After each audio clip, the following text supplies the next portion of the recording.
And so, in biology, we have what we call symbiotic relationship. And usually in symbiotic relationship is always a description of relationship between two or more species. Now, remember, the emphasis is at least two species. So one of the things you discover in that relationship that is important, we do a throwback on. So this is like me doing revision now. You may need to pay me as your biology lesson teacher. Okay, so back to our comment. In symbiotic relationship we have several of them, but I'm going to narrow it down to about 4 to 5 types of symbiotic relationship we have in biology or in ecology. The first one, we call it mutualism. And mutualism is one of my favorite type of relationship. You know why? Mutualism simply means that the two parties or the two beings involved in that relationship are finding it healthy and are finding it beneficial. So it's a friendly kind of relationship where you give to me and I give back to you. That is mutualism. It is mutual. You have mutual interest and it's a healthy kind of relationship to have. The second type of relationship we have is what we call the commensalism. Now, this relationship, I will need to break it down. Commensalism simply means the relationship where one person benefits from that relationship, but the other person doesn't benefit from the relationship, but is not armed. I will take it again. In commensalism, you discover that it's a relationship where one party in that relationship is benefiting so much from that relationship, but the other party is not necessarily benefiting, but is also not harmed by that relationship. Now, the reason why this relationship should not linger for long is because if it lingers for a very long time without something being done about it, it becomes parasitism. So I usually tell people that you could find yourself in a relationship where the other party is stronger than you, the other party has, let's use finance, for example, the other person has more finances than you, the person has more resources, name it, more than you. But that being said, I want you to know that in every relationship, there is something you can give. You can be thoughtful about a relationship.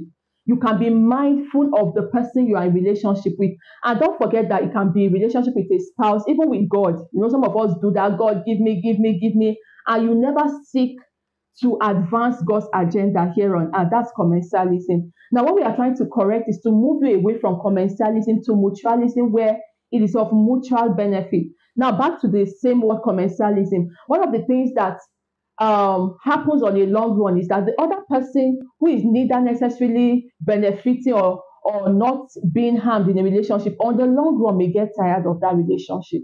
And this is where young people need to pay very attention. The fact that you found a helper of destiny, an helper of destiny, doesn't mean you should keep taking. You may not be able to give to the person as much as the person gives to you, but thoughtfulness can go a long way. Maybe let's say somebody gives you a car. You may not necessarily have that same amount to give that person back a car, but guess what?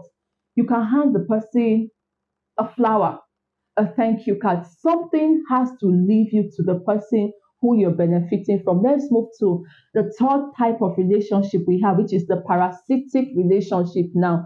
Now, in this parasitic relationship, one of the is still similar with commensalism. One of the parties in the relationship seems to be sucking strength out of the other party. Now, on the long run, what happens is the same effect of commensalism. The other party either eventually gets drained and they opt out of the relationship, or the relationship is aborted. Now, the fourth type of relationship we have is the predation.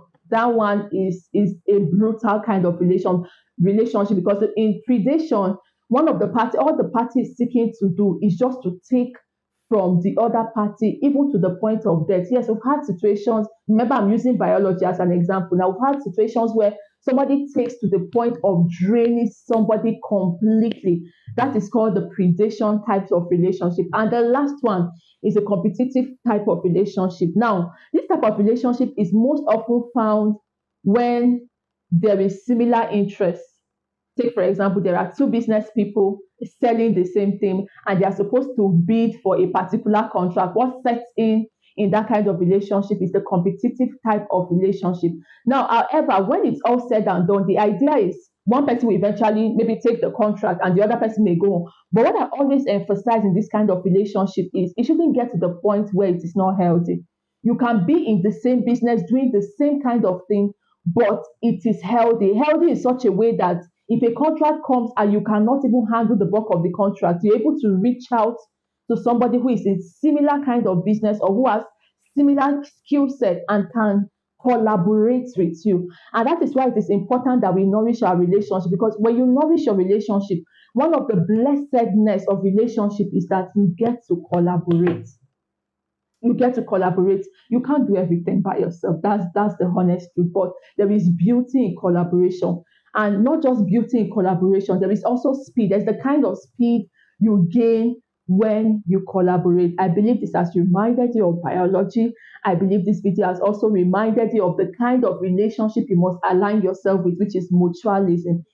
Any relationship you find yourself, make sure you're giving back to that relationship. Don't be the kind of person who takes from a relationship and never gives back. I believe this has been a blessing to you. Please do follow, do share, and do like. God bless you. Until next time, Joyce Bakare, your relationship watchman.